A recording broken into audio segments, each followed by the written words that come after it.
Hey, welcome to another episode of Mike's DVDs and Blu-rays collection as I sit in the chair, getting comfy.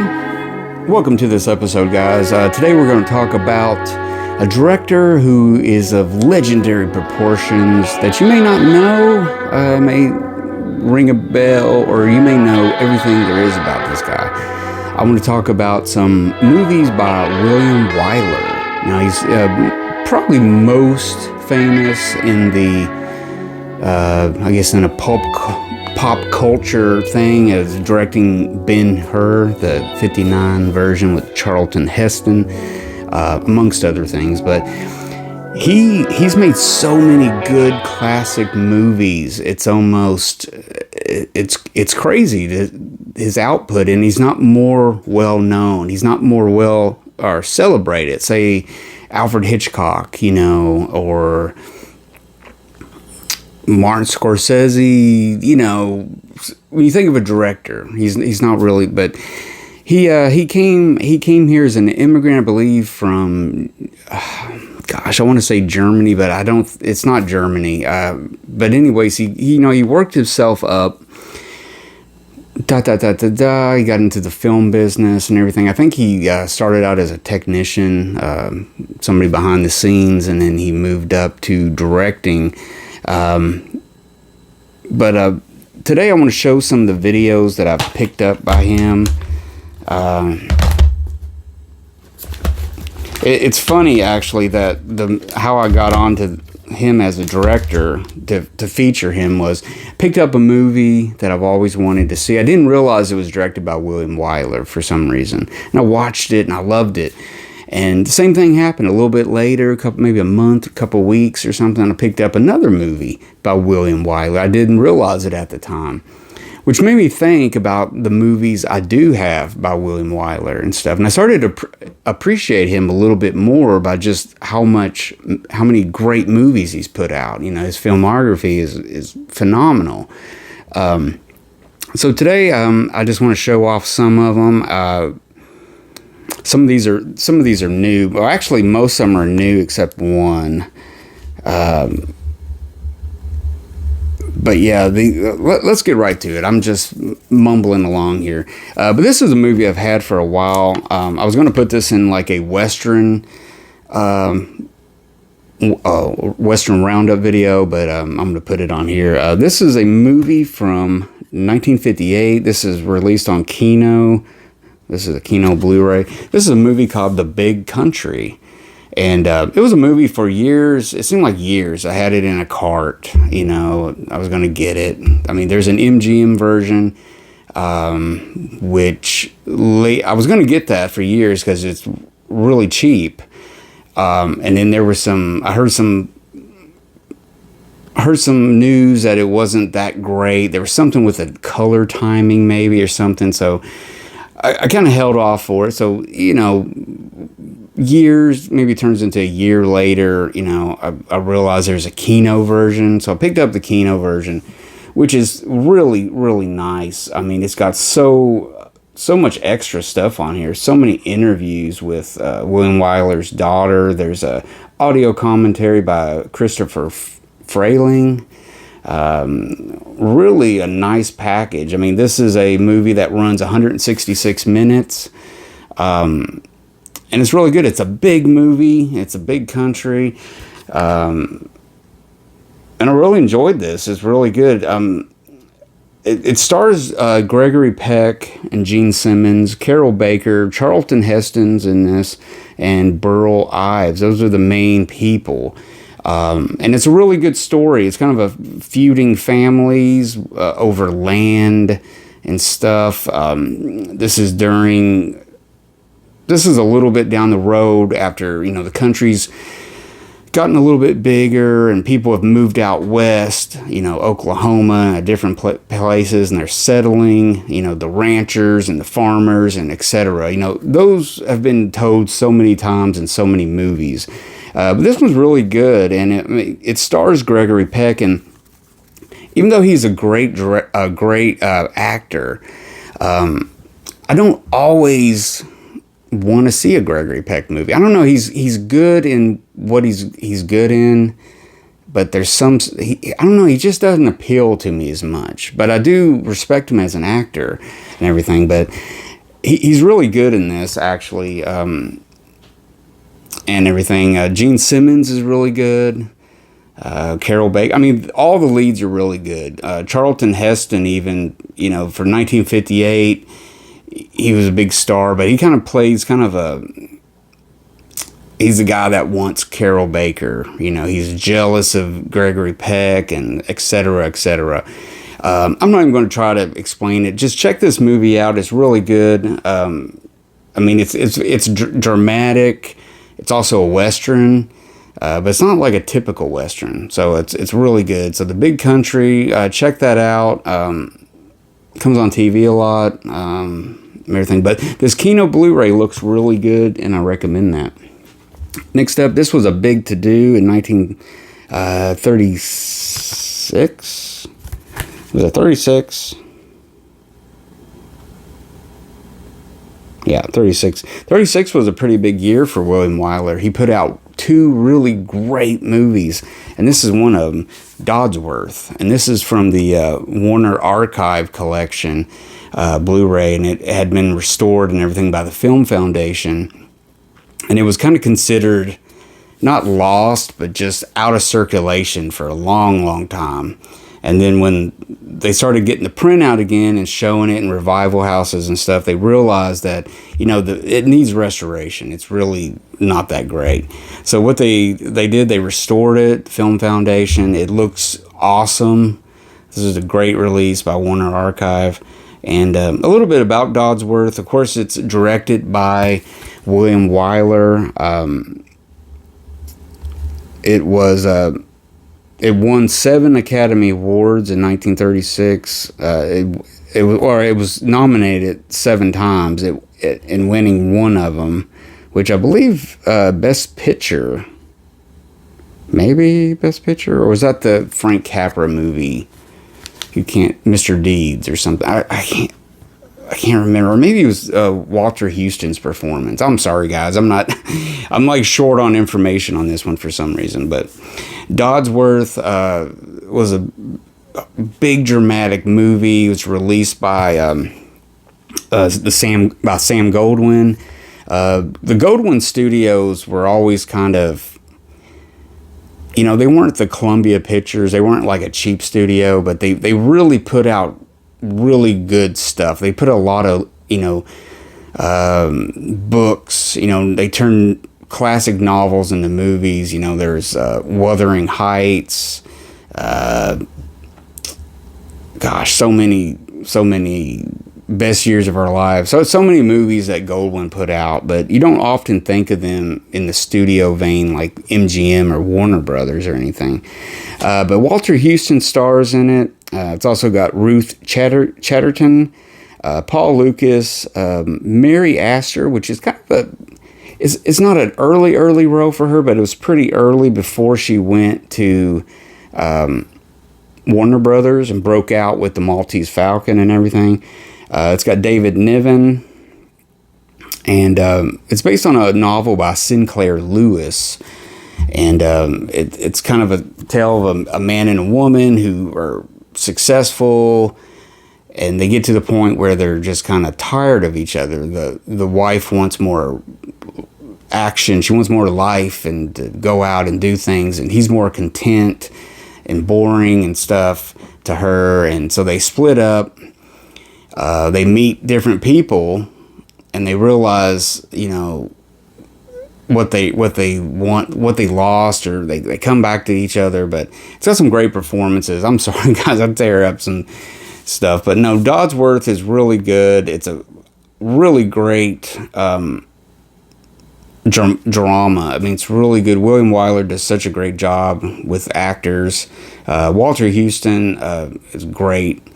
Kind of not a role you think of Walter Houston. He's kind of only remembered now for The Treasure of the Sierra Madre, which was one of his last movies, if not his last movie. Of course, he's the father of John Huston, the director, and everything. And then you got Mary Astor in this movie, and she would be in John John Huston's movie, The Maltese Falcon, in 1941, which would so really cool. So Dodsworth, that's a really nice looking Blu-ray. Check that out. Next up, this is one of my favorite movies of all time. I remember seeing this when I was probably 14 or something. They showed it on TNT, and they had a kind of a program each week, was the movies that we love, or something like that, and they would feature different movies and stuff. But this was also made by the Sam Goldwyn Company. This came out in 1946, so this is right after World War II. Great movie. Again, this is another movie nominated for 8 Academy Awards, and it won for Best Picture. The Best Years of Our Lives. I mean, it's such a great movie, just phenomenal movie. I would probably say this is one of William Wyler's best movies. Definitely top 5 for sure.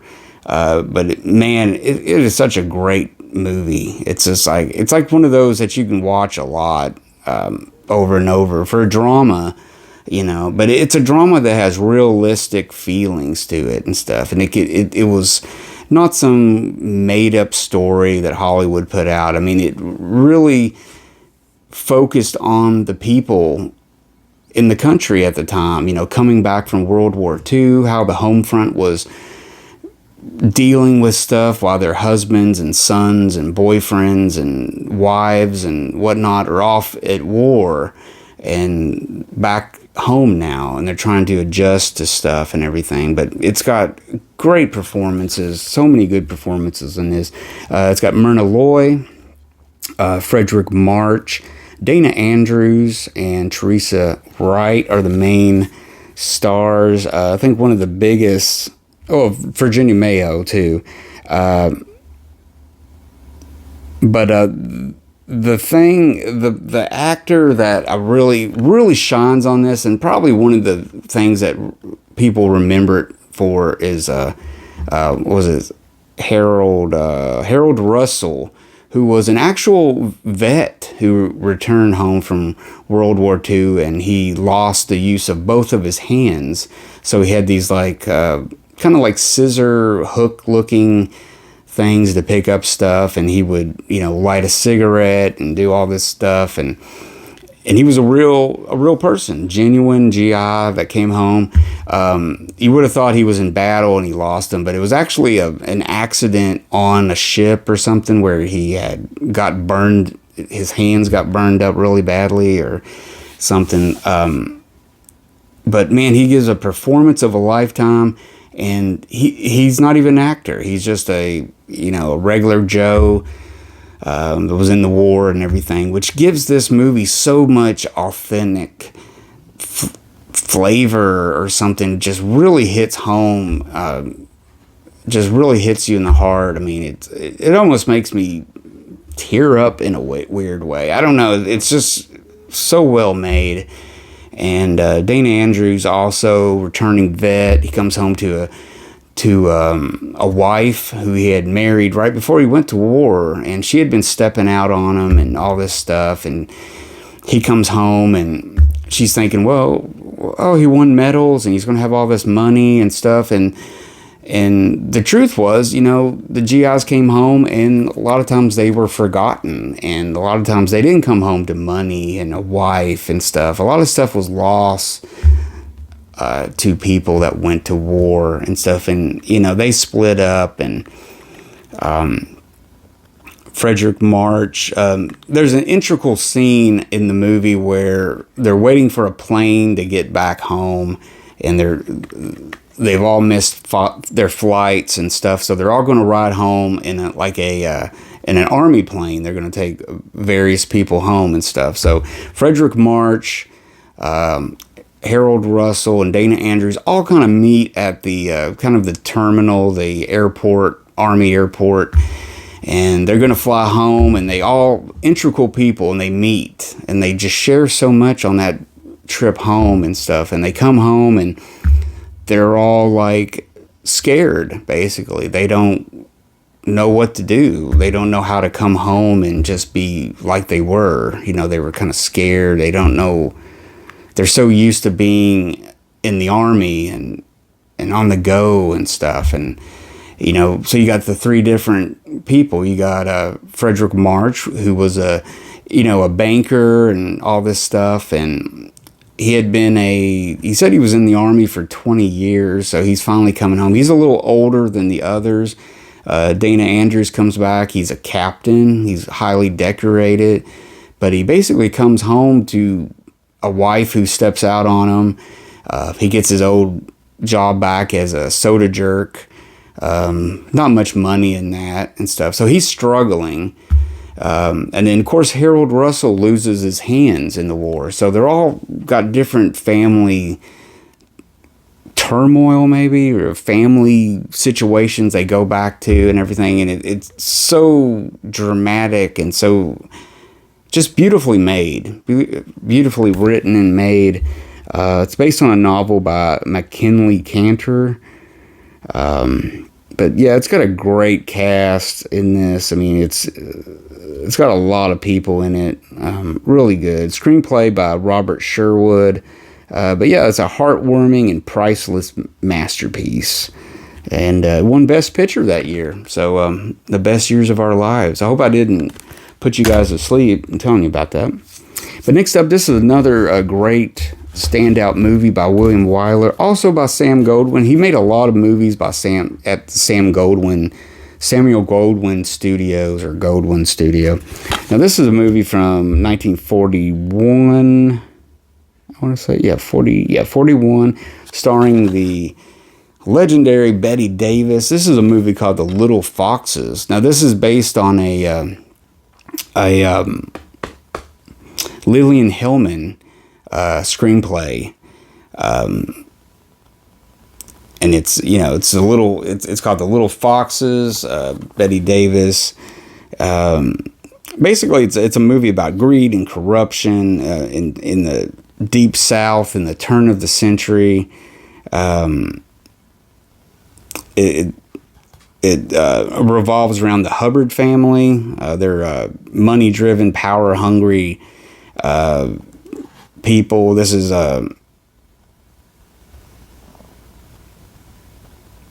sorry, I'm kind of got, but yeah, there's a lot going on. I'm not going to read this because it's everything, but there's a lot of stuff that revolves. It takes place in the South, turn of the century, and a lot of greed, wealth. There's a lot of stuff to deal with the cotton industry and stuff like that. But basically, it's an excuse for just a fiery performance by Bette Davis and stuff. And really, honestly, to admit, I really don't have a lot of Bette Davis movies. I have probably maybe a handful or so. I've never really been all that for Bette Davis. I'm not saying anything bad about her, but I guess she's just someone I wasn't always interested in. But she's been in some phenomenally classic movies, and she's a great actress. But like Gregory Peck, I don't know. I respect them, but I guess I don't want to seek out a Bette Davis movie and watch it, if that makes sense. But anyways, it was a great movie. Like I said, Lillian Hillman wrote it. It stars Herbert Marshall, Teresa Wright, who was in The Best Years of Our Life. It's got Dan Duryea. Who else? Well, some other people, but yeah, it's a good movie. It's one of those. It's one of the best performances that Bette Davis did, or one of her many best performances. But yeah, the little foxes. I need to rewatch it again. I can't remember a lot from it. That's why I didn't want to just read that. But this is one of my favorite movies written by or directed by William Wyler. I saw this a long time ago as a young kid getting into classic movies and stuff, and I always just loved this story and the acting and just how it's put together. It's just really good. I've always loved this movie. It seems like I can watch it anytime it's on. It's just that good. This is a movie called These Three, and it's from 1936. It stars Joel McCrea, Marion Hopkins, the lovely Marion Hopkins, and Merle Oberon. Man, this is also based on a Lillian Hellman play, which was kind of toned down due to the production code and everything. It was remade in the 60s, and it was made more faithful to the book and stuff. But Lillian Hellman was involved with the screenplay, and she hung out in Hollywood, and she really worked with people that was doing her work. You know, she did the screenplay of her own book and stuff. It was a play, really good. I mean, it's a story about two best friends. They graduate from college. They want to start a all-girls school. You know, girls ranging from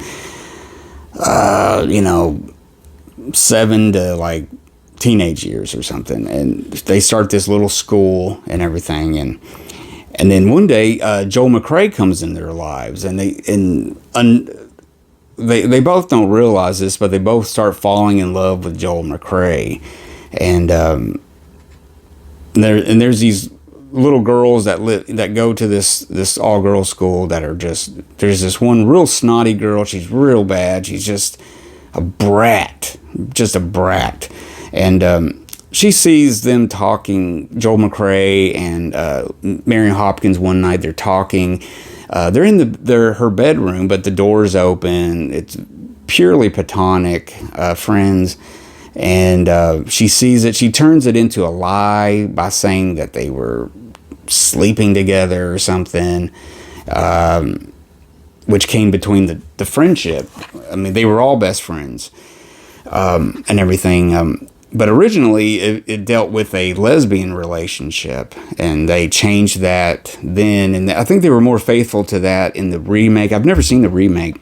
But yeah, these three, it's such a good movie, man. All the people are good in it. Joel McCrea is great in a dramatic role.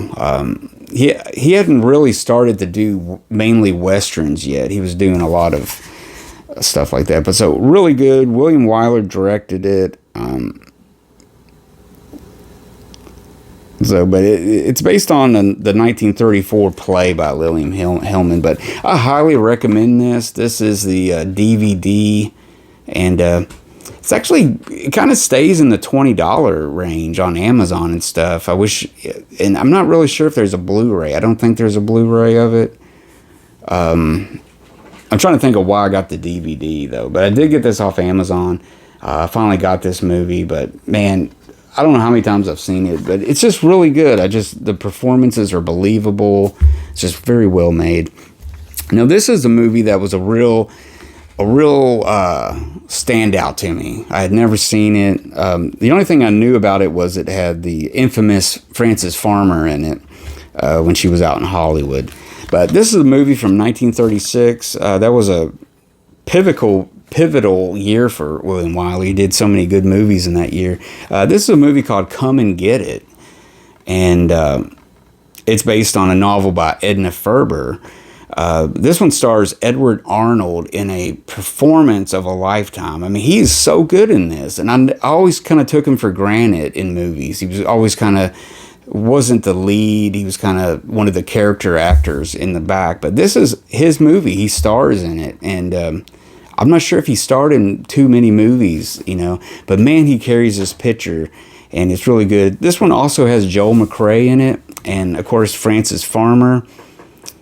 It's also got a good role by Walter Brennan. He does a really good dramatic turn, and the makeup he wears, he's made to look older. He's got like a big mustache. You almost don't recognize him, but when you hear his voice, you know.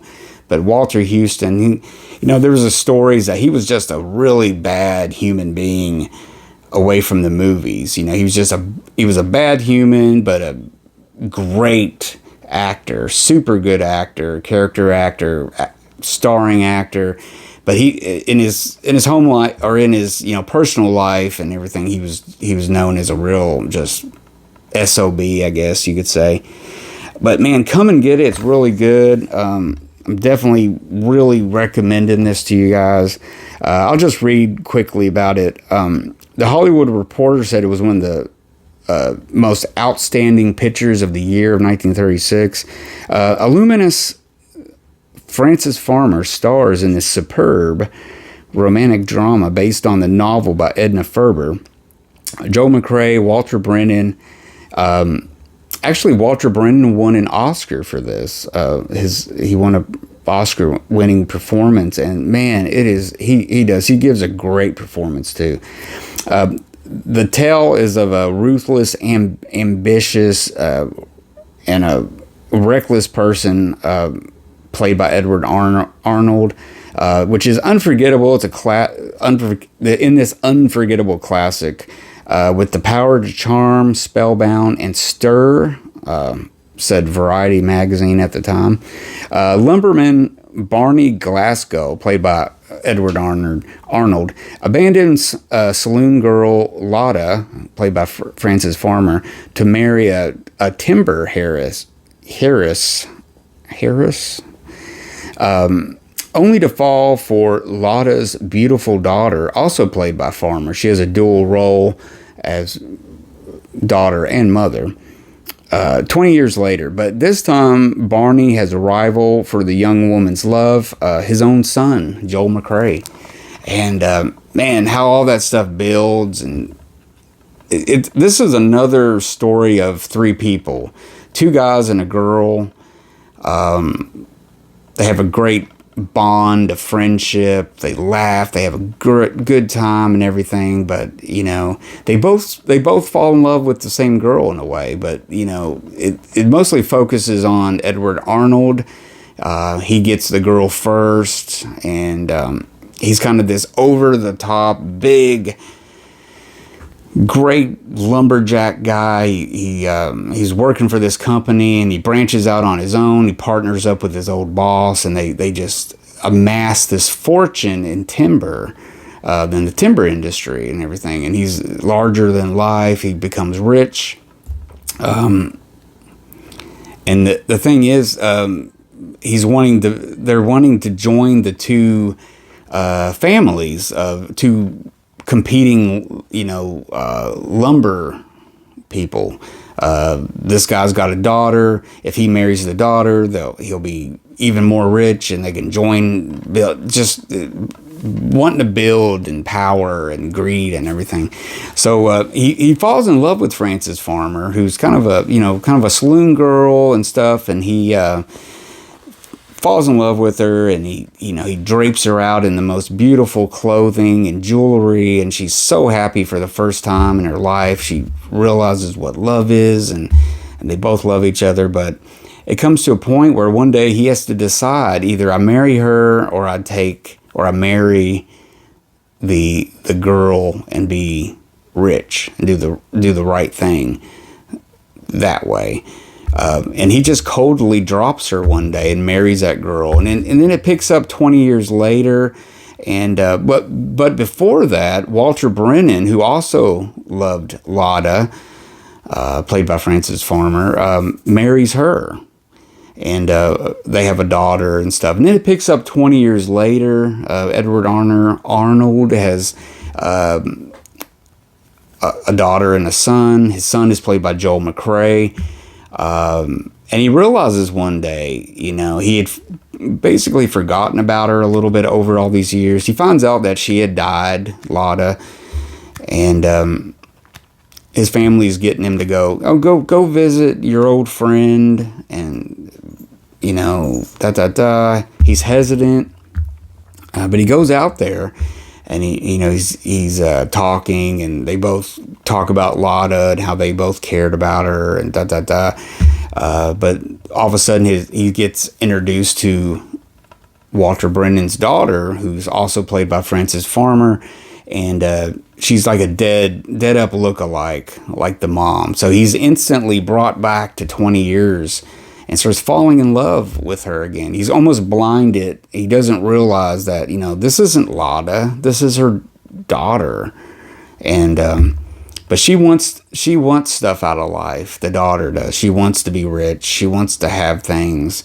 Unlike her mom, who didn't feel that way. But so she thinks, well, if I talk to this guy, he'll give me things. She wants to basically manipulate him and use them so she can get ahead and get out of that small town and everything. And so it starts causing all these problems, so to speak. Let's fast forward a little bit. Basically, Joel McCrea also falls in love with her. So you got this, I don't know, man. It's just so good. It's so good. And then you got the back and forth between Joel McCrea and his dad, and it's so good. It's just the way it unfolds. The performances are so good and genuine. Like I said, Walter Brennan is so good in this, and Edward Arnold. I have to maybe look it up to see if how many other movies he starred in. But I just basically know him as a character actor, kind of like Walter Brennan. He was a character actor, but he always stood out. I don't think there's too many films where he starred only, top billed and everything. But there you go. Come and get it. I hope I didn't confuse you with the story thing. I'm trying to just briefly tell you it's just such a good movie.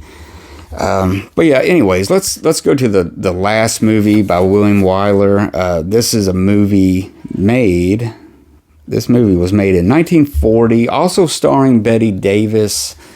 William Wyler would work with her, and this is when she's at the top of her powers at Warner Brothers and everything. And this is a movie that is kind of considered a film noir. It has film noirish ways about it. So it's one of those on the fence movies where you can kind of look at it that way. It kind of seems that way. But the movie I'm talking about is called The Letter. Like I said, 1940. It was made for Warner Brothers Pictures. Bette Davis stars. We also have Herbert Marshall, James Stevenson, Gail Sondergaard. And we got music by Max Steiner. And this is all based on a Somerset Maugham book or story. It's most memorable as the opening of the movie is her coming out of this house shooting her husband like 6 times. She just unloads the whole gun on him and stuff, and then it kind of goes back to tell the story of how they got to that point and everything. But it's a powerful movie, really, really good. And Herbert Marshall is really good in this too. It looks like, even this was nominated for 7 Oscars. I mean, 3 of these movies were just multiple nominated movies. So it kind of tells you something about William Wyler. He made some really good movies. So there you go, guys. That's a bunch, to me, of movies by William Wyler that are just excellent. 4-star, 5-star, whatever. Excellent movies. And that's not even covering half of his movies that he's made. There's so many other good movies that he made. I believe in 1940, also he made The Westerner with Gary Cooper and Walter Brennan in that one, which is a tale of... the Judge Roy Bean story, kind of a play on that and stuff. That's also really good too. Man, I haven't even got really even into the 1950s, where he did a lot of good movies there, and even in the 60s he did a bunch of movies and stuff. But he started out in the 30s, and he's just done so many good movies. So there's a lot more movies I need to track down and get of his, and hopefully one day I'll do another video showing off those. But those are some movies to really sink your teeth in. If I had to recommend 2 of them, it's really hard. It's really hard to do that. But definitely Come and Get It. It's a must-see. Pick that up. The Best Years of Our Lives. If you haven't seen that already, you got to pick that one up. And these 3. I think those 3 are Really recommend those. I think you'll really enjoy them. You can also check the Criterion channel. They show these a lot. I think that's where I saw Come and Get It the first time, maybe. But anyways, guys, wow, that's just some great movies by Wyler. Definitely check him out. He'll make a fan of you. After all, I mean, just blah, blah, blah. I'm just almost speechless. I don't know. Pick the movie up. I'm telling you, it's great. If you want a good dramatic movie, it's just really good. Come and Get It. Really recommend that. So there you go, guys. Comments, complaints, let me know. If you like this episode, give me a big thumbs up. And don't forget to subscribe if you enjoyed this episode and you want to see more like this. Go ahead and subscribe. Hit that bell, the notification bell, so you're made aware when I release a new video. So until next time, guys, I'm Mike. Thank you for sticking through this episode. If you watched this to the end, I want to shake your hand. Thank you. But anyways, come and get it. Check that out. I'll see you guys later. Take it easy.